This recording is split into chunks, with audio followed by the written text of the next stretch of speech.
mais eu entendi o que era a dinâmica de operação do Espírito Santo, e quanto mais eu entendia que isso estava relacionado com a vida de oração, mais provocado eu me sentia. E por ser alguém que desde bem cedo começou a entender a importância pela própria escritura do sobrenatural, eu queria viver isso. Eu sou de uma época onde já foi popular na igreja o ditado: onde há muita oração, há muito poder. Uma clara referência ao poder de Deus. Mas onde há pouca oração, há pouco poder. Nem todo mundo concluía a terceira parte do ditado, que era óbvio. E onde não há oração, não há manifestação do poder de Deus. Inscreva-se no nosso canal e receba pregações e testemunhos de fé todos os dias. E que Deus abençoe. Tiago capítulo 4, versículos 2 e 3. Eu vou ler na Nova Almeida atualizada. O texto diz assim: vocês cobiçam e nada têm. Matam e sentem inveja, mas nada podem obter. Vivem a lutar e a fazer guerras. Nada têm porque não pedem. Pedem e não recebem, porque pedem mal, para esbanjarem em seus prazeres. Eu quero tomar essa declaração de Tiago e, a partir dela, desenvolver uma pergunta, ou na verdade, a preparação para uma resposta a uma pergunta importante. Pergunta que eu quero estabelecer como tema da minha mensagem hoje: por que orar?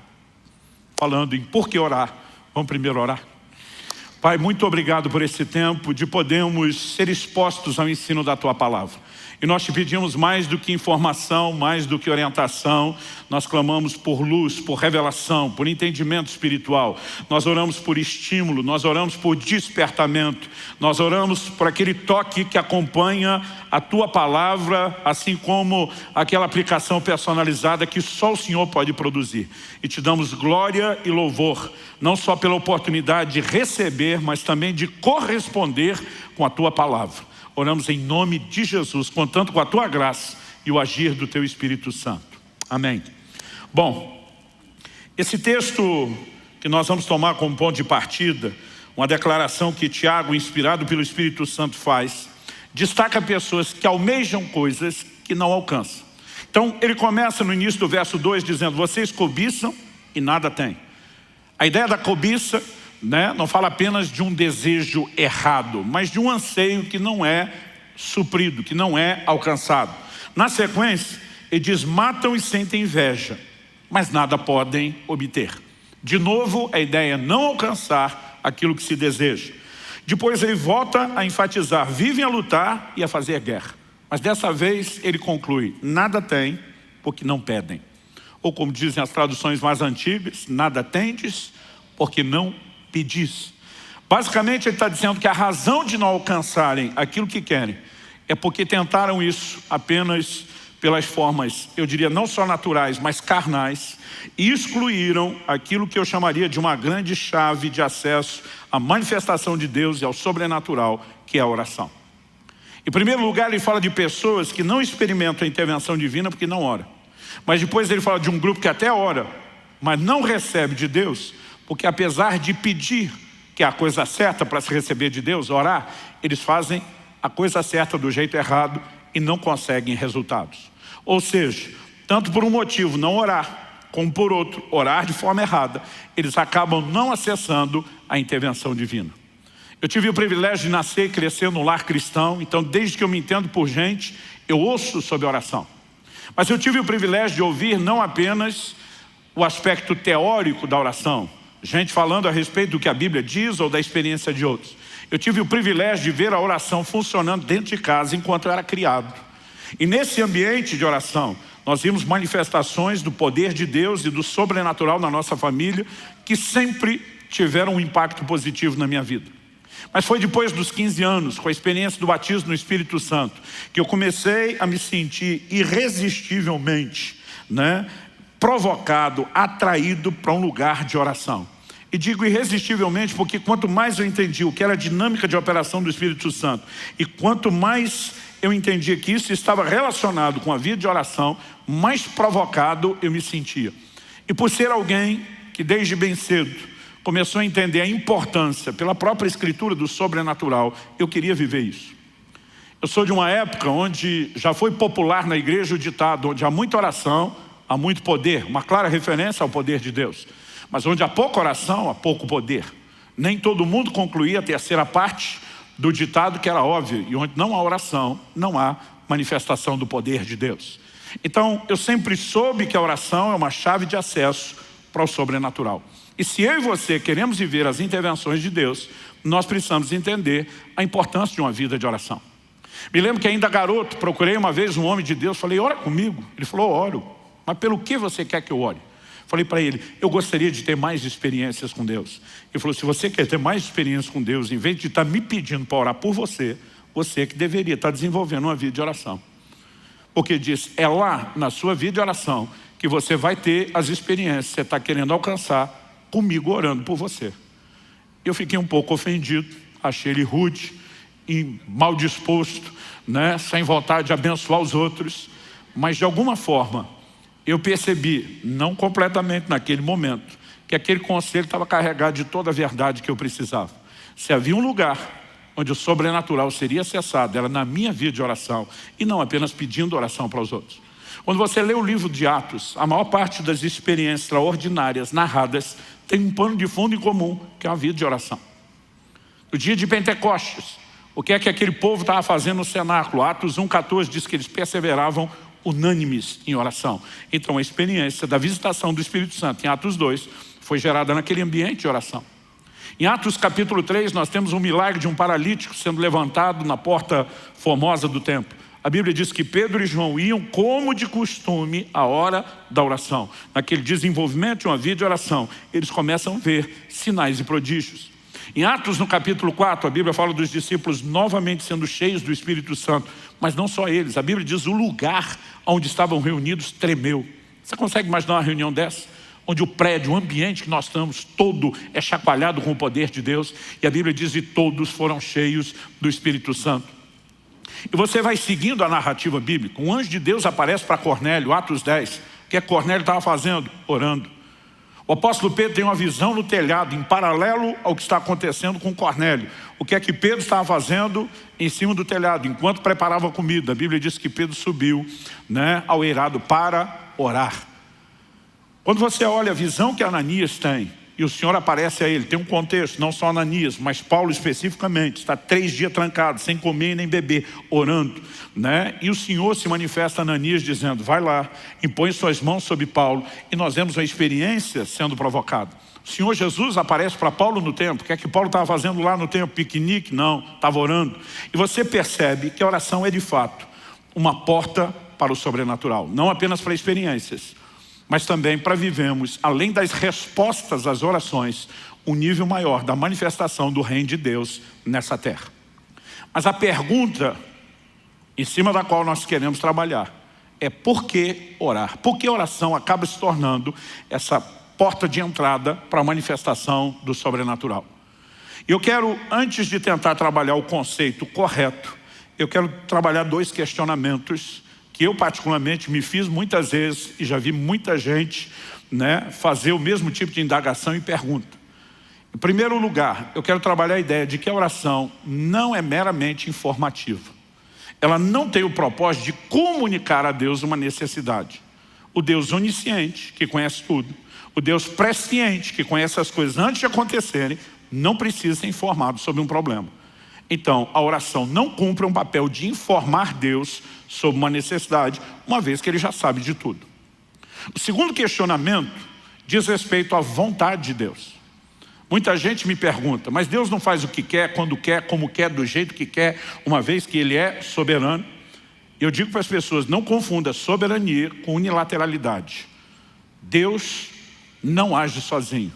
Ele chama o tempo todo o homem para um lugar de interação. E Ele só faz isso porque Ele quis. Ele decidiu ser soberano do jeito dele. De vez em quando eu vejo gente dizendo que se Deus depende do homem para fazer alguma coisa, Ele não é soberano.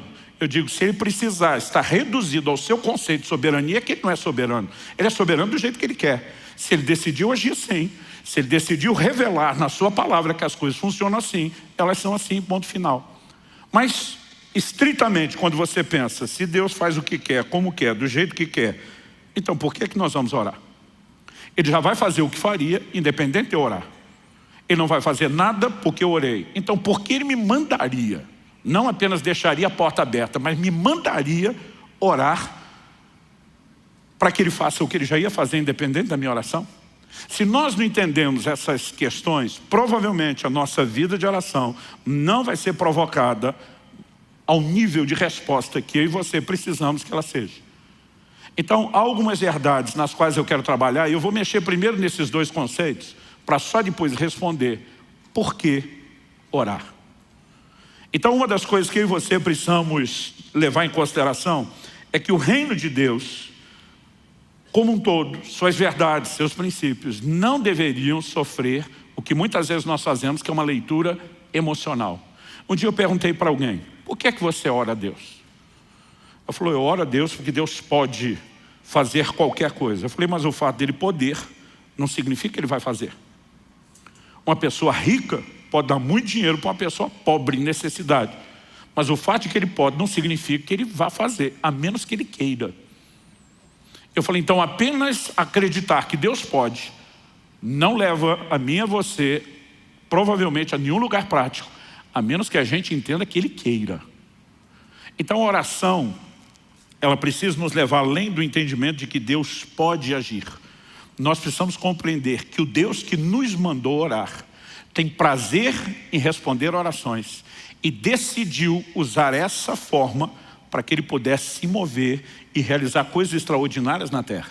Quando eu e você entendemos por que orar, nós vamos entender que Deus nos chamou a esse lugar de oração, porque nossas orações são parte fundamental do processo para que o sobrenatural se manifeste na terra. E aí nós começamos a entender que o Deus que nos chamou a orar não apenas pode, mas Ele quer responder, e isso já faz toda a diferença. Mas vamos, em parte, vamos construir isso, com uma coisa de cada vez. Eu disse antes que muitas vezes a nossa leitura é emocional. Outro dia eu falei para alguém, por que você está orando por algo? Ela falou, não, porque Deus sabe que eu preciso. Eu falei, mas se Ele já sabe, por que você está falando para Ele? Aí eu vi que a pessoa ficou quieta, ela falou, não pensei nisso antes. Ela falou, mas Ele me ama. Eu falei, mas Ele te ama antes de você orar. E se Ele não fez nada antes de você orar, por que você acha que Ele vai fazer depois? Mas eu estava tentando ajudar essa pessoa a pensar um pouquinho mais e sair fora só daquela esfera emocional. E eu tive que parar a conversa, porque em vez de ajudar a fé dela a crescer, eu vi que eu estava levando essa pessoa para o lugar de incredulidade. Eu falei, não estou falando dessas coisas como se eu não acreditasse. Eu acredito, eu tenho vivenciado isso. Só quero te ajudar a entender a mecânica, a dinâmica que está por trás da vida de oração.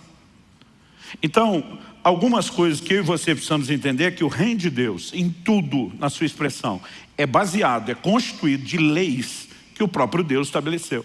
Tratam-se de leis espirituais. Essas leis regem, assim como Deus criou leis físicas que regem a natureza, a lei da gravidade é uma delas, e mantém todas as coisas no seu devido funcionamento. O reino espiritual tem leis que o Criador estabeleceu, e nós precisamos entendê-las para que a gente possa se mover de forma adequada dentro do reino de Deus, não com mero conceito emocional, mas com consciência, com revelação bíblica. Então, a primeira questão é que nós precisamos jogar fora dessa equação a ideia de que oração é informativa. Eu lembro quando adolescente, vi um pastor pregando sobre oração e ele falou, você precisa argumentar com Deus a ponto de convencê-lo que você precisa de algo. Pensei, se eu tiver que convencer Deus, eu estou lascado. Falei, é uma disputa injusta. Ele já sabe o argumento que eu vou usar antes, você está preparado para tudo? Eu falei, quem que ganha uma discussão dessa? Quem que argumenta nesse nível? E eu percebi que embora a tentativa daquela pessoa fosse boa, a intenção fosse boa, muitas vezes algumas declarações que transformamos de uma forma absoluta, elas não são bem assim. Eu e você precisamos entender que o propósito da oração não é informar Deus. Jesus diz em Mateus capítulo 6, quando no Sermão do Monte está ensinando sobre oração, ele diz, versículos 7 e 8, e orando, não usem vãs repetições como os gentios, porque eles pensam que por muito falar serão ouvidos. Não sejam, portanto, como eles, porque o Pai de vocês sabe o que vocês precisam antes mesmo de pedirem. Ou seja, antes de você pedir, Deus já sabe o que você precisa. Então, na hora que você pedir, e Jesus não está dizendo para não pedir. Quando você olha o texto, ele está justamente dizendo, quando vocês orarem, orando, ou seja, é para orar, mas ele está dizendo, o propósito da oração não é informar Deus. Pastor, o senhor está dizendo que a gente não deveria repetir a oração? Não é isso que Jesus está falando. Ele está dizendo que nós não devemos usar de vãs repetições. Em outras palavras, acredito que ele está falando que a oração não deve ser transformada numa fórmula, numa espécie de reza que é repetida e você ter o conceito errado de que vai vencer Deus na canseira. Alguns acham que por muito falar serão ouvidos. Já vi gente distorcer o que Jesus ensinou em Lucas 18. Quando ele conta uma parábola sobre uma viúva que é chamada de viúva importuna. Já vi gente dizendo que você tem que importunar Deus, incomodar Deus, né? E eu olho e digo, não foi isso que Jesus ensinou. Jesus fala de uma viúva que importunou um juiz iníquo. Esse juiz não é uma figura de Deus. Ele não reflete o caráter de Deus. Ele é um homem ímpio, sem valores. Ele não estava nem aí para fazer justiça para aquela mulher. Mas ele cedeu pela importunação, porque foi incomodado. O que Jesus está fazendo não é a comparação desse juiz com Deus, é um contraste. Assim como no outro momento, em Mateus 7, Jesus disse, se vocês são maus, sabem dar boas dádivas aos vossos filhos, quanto mais o Pai Celestial não dará coisas boas àqueles que pediram. Quando Jesus diz quanto mais, ele está dizendo, vocês são ruins, maus, já atende bem os filhos. Imagina Deus que é bom. Não é mera comparação, é um contraste, é um destaque. Ele está dizendo que Deus está em outro patamar. Em outras palavras, Jesus está dizendo, ele não vai ser vencido pela importunação. O que você precisa entender é que há nele uma disposição de te atender e de fazer algo em seu favor. Quantos estão entendendo? Jesus não está falando contra insistência. O link da pregação completa está na descrição do vídeo. Por favor, veja ela na íntegra e que Deus vivifique sua fé em Cristo.